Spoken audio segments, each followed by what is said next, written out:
ತಿಪಟೂರು ನಗರದ ಎಪಿಎಂಸಿ ಆವರಣದಲ್ಲಿ ಸರ್ಕಾರದ ಕನಿಷ್ಠ ಬೆಂಬಲ ಬೆಲೆ ಯೋಜನೆ ಅಡಿಯಲ್ಲಿ ನಿರ್ಮಿಸಿದ್ದ ರಾಗಿ ಖರೀದಿ ಕೇಂದ್ರವನ್ನ ಶಾಸಕರಾದ ಕೆ ಷಡಕ್ಷರಿ ಉದ್ಘಾಟನೆ ಮಾಡಿದರು. ಈ ಕುರಿತು ಮಾತನಾಡಿದಂಥ ಅವರು, ರಾಗಿ ಬೆಳೆಗಾರರ ಸಂಕಷ್ಟವನ್ನ ಮನಗಂಡು ನಾನು ಅಂದಿನ ಮುಖ್ಯಮಂತ್ರಿ ಎಸ್.ಎಂ. ಕೃಷ್ಣ ಹಾಗೂ ಮಾಜಿ ಕೃಷಿ ಸಚಿವರಾದ ಟಿ.ಬಿ. ಜಯಚಂದ್ರ ಅವರೊಂದಿಗೆ ಚರ್ಚಿಸಿ ಕನಿಷ್ಠ ಬೆಂಬಲ ಬೆಲೆಯಲ್ಲಿ ರಾಗಿ ಖರೀದಿ ಆರಂಭ ಮಾಡೋದಕ್ಕೆ ಕ್ರಮವನ್ನು ಕೈಗೊಂಡಿದ್ದೆ.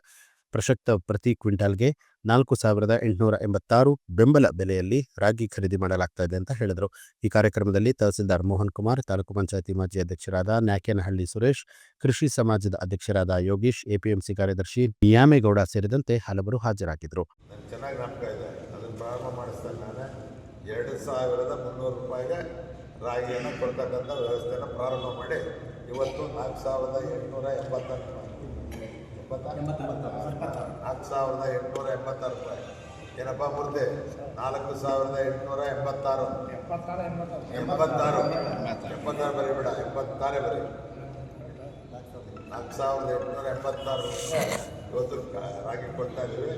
2,38,938 ಅಷ್ಟು ರಾಗಿನ ನಾವು ಖಂಡಿತ ಕೊಡ್ತಿದ್ದೇವೆ. ಮಾಡಿ ರೈತ ಬಾಂಧವರಲ್ಲಿ ಮನವಿ ಮಾಡ್ತಕ್ಕಂಥದ್ದು, ನಮ್ಮಲ್ಲಿ ಯಾವತ್ತೂ ಇದನ್ನು ಹಾಕ್ತಿರ್ತೀವಿ ಡೇಟನ್ನು, ಆ ಡೇಟಿಗೆ ಕರೆಕ್ಟಾಗಿ ರಾಗಿ ತರ್ಬೋದು. ನಾನು ಪೊಲೀಸ್ ಅಧಿಕಾರಿಗಳಿಗೂ ನೇಮಕ ಮಾಡಿಸ್ತೀನಿ, ಗಲಾಟೆ ಆಗ್ತಾಯಿದೆ. ಹೋದ್ಸರಿ ಅನಾಹುತ ಬೇಕಾದಷ್ಟು ಸಮಸ್ಯೆಗಳಾಯಿತು. ಅದಕ್ಕೋಸ್ಕರ ಅದಾಗಬಾರ್ದು ಅಂತ ನನಗಾಗಲೇ ಚಿಂತೆ ಮಾಡಿ ಮುಂಚೆನೇ ಇನ್ನೂ ಟೈಮ್ ಬೇಕಾಗಿತ್ತು. ಆದರೆ ನಾನೇ ಮಾತಾಡಿ ಡಿ ಸಿ ಅವ್ರಿಗೂ ಮತ್ತು ನಮ್ಮ ಅಧಿಕಾರಿಗಳಿಗೂ ಮಾತಾಡಿ ಇದನ್ನು ಕೊಳ್ಳೋದಕ್ಕೆ ಪ್ರಾರಂಭ ಮಾಡಿಸಿದ್ರು. ಬಹುಶಃ ರಾಗಿನ ಯಾತಕ್ಕೋಸ್ಕರ ನಾವು ಕೊಡ್ತೀವಿ, ಇವತ್ತು ನಾವು PDF ಸಿಸ್ಟಮಲ್ಲಿ ಗೋಧಿ ಕೊಡ್ತಾಯಿದ್ದೀವಿ.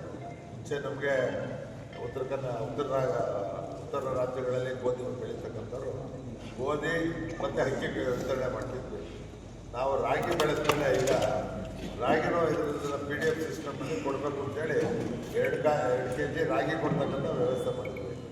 ಅದರಿಂದ ರಾಗಿ ಉಪಯೋಗ ಮಾಡ್ತಕ್ಕಂಥವ್ರಿಗೆ ರಾಗಿ ಕೊಡ್ತೇವೆ, ಜೋಳ ಉಪಯೋಗ ಮಾಡ್ತಕ್ಕಂಥವ್ರಿಗೆ ಆ ಭಾಗದಲ್ಲಿ ಜೋಳ ಕೊಡ್ತೇವೆ, ಗೋಧಿ ಉಪಯೋಗ ಮಾಡ್ತಕ್ಕಂಥ ಭಾಗದಲ್ಲಿ ಗೋಧಿಯನ್ನು ಕೊಡ್ತೀವಿ. ಕಾನೂನು ಪ್ರಕಾರವಾಗಿ ಕಾನೂನುಬದ್ಧವಾಗಿ ನಡಿಬೇಕು. ಇದು ಅರ್ಥ ಮಾಡ್ಕೊಳ್ಳಿ. ಪತ್ರಿಕೆಯವರು ಸ್ಟ್ರಿಕ್ಟಾಗಿ ಹೇಳ್ತಿದ್ದೀನಿ, ನನ್ನ ಮನೆದಿದ್ರೂ ಕಾನೂನುಬದ್ಧವಾಗಿ ಯಾವ ಡೇಟ್ ಅನೌನ್ಸ್ ಮಾಡ್ತೀರಿ ಆ ಡೇಟ್ಗೆ ಆ ತೂಕ ಏನಿದೆ ಅದೇ ತೂಕ ಕೊಡಬೇಕು. ತೂಕದಲ್ಲಿ ಭಾಳ ಕಂಪ್ಲೇಂಟ್ ಬಂದಿದೆ. ನೀವು ತೂಕದ ಬಗ್ಗೆ ಜಾಸ್ತಿ ಗಮನ ಹರಿಸ್ಬೇಕು. 1 kg ವಜಾ ಮಾಡಿಬಿಡ್ತೀನಿ. ಯಾಕೆ ಮಾಡ್ತೀರಿ? ವೇಸ್ಟಾಗಿ ತೆಗೀರಿ, ಜರಡಿ ಮಾಡಿ ಚೆನ್ನಾಗಿರೋದು ತಗೊಳ್ಳಿ.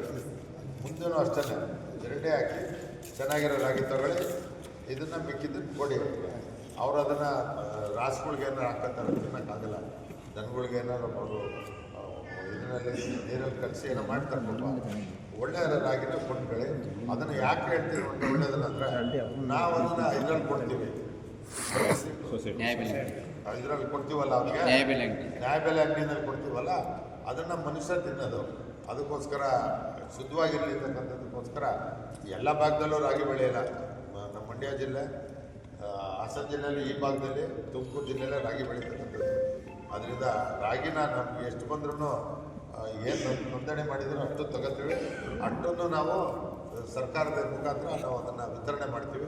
ಅದಕ್ಕೋಸ್ಕರ ಮುಂದಿನ ದಿನಗಳಲ್ಲೂ ಅಷ್ಟೇ ರಾಗಿ ಬೆಳೀತಕ್ಕಂಥವ್ರು ಇನ್ನು ಬೆಳೀತಾರೆ. ನಾನೇ ಬೆಳಿತೀನಿ ಇದ್ಮೇಲೆ ಎಲ್ಲರೂ ಬೆಳೀತಾರೆ. ದುಡ್ಡು ಜಾಸ್ತಿ ಆಯ್ತಲ್ಲ, ಮುಂದಿನ ಸರಿ ಇನ್ನೊಂದು ಸ್ವಲ್ಪ ಸೇರಿಸಿ ಅದಕ್ಕಿಂತ ಜಾಸ್ತಿ ಮಾಡಿದರೆ ಆಗಲ್ಲ. ಬೇಕಾದ್ರೆ 5,000 ಮಾಡಿ ನಿಲ್ಸಲ್ಲ. ರೈತರಿಗೆ ಅನುಕೂಲ ಆಗಲಿದೆ ಎಲ್ಲ ತಂದಿದ್ದೀವಿ. ಎಲ್ಲದೂ ಬೆಳೆ ಹೆಸರು ಕಾಳು ತೊಗೊತಾ ಇದ್ದೀವಿ. ಸಪೋರ್ಟ್ ಪ್ರೈಸಲ್ಲಿ ತೊಗರಿ ಇದ್ದೀವಿ. ಇವ್ರಿಗೆ ಗೊತ್ತಾಗುತ್ತೆ, ತೊಗರಿ ಚಾಲು ಇದೆ.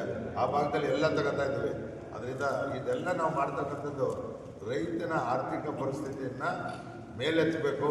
ಅವನು ರೈತ ಆರ್ಥಿಕವಾಗಿ ಮೇಲೆ ಬರಬೇಕು, ಅವನು ನೆಮ್ಮದಿಯಿಂದ ಜೀವನವನ್ನು ಮಾಡಬೇಕು ಅಂತಕ್ಕಂಥ ದೃಷ್ಟಿಯಿಂದ ಇಂಥ ಯೋಜನೆಗಳನ್ನು ಹಾಕೊಂಡು ಮಾಡ್ತಾ ಇದ್ದೇವೆ. ಇದಕ್ಕೆ ರೈತರು ಹೆಚ್ಚಿನ ಸಹಕಾರ ಕೊಟ್ಟು ಸರಿಯಾದ ರೀತಿಯಲ್ಲಿ ಪ್ರಾಮಾಣಿಕವಾಗಿ ಜೀವನ ಮಾಡ್ಕೋಬೇಕು ಅಂತಕ್ಕಂಥ ಮಾತನ್ನು ಈ ಸಂದರ್ಭದಲ್ಲಿ ಹೇಳ್ತಾ ತಹಸೀಲ್ದಾರ್ ಒಂದೆರಡು ಮಾತಾಡ್ತಾರೆ. ನ್ಯೂಸ್ ಅಲರ್ಟ್, ನಿಮ್ಮಿಂದ ನಿಮಗಾಗಿ.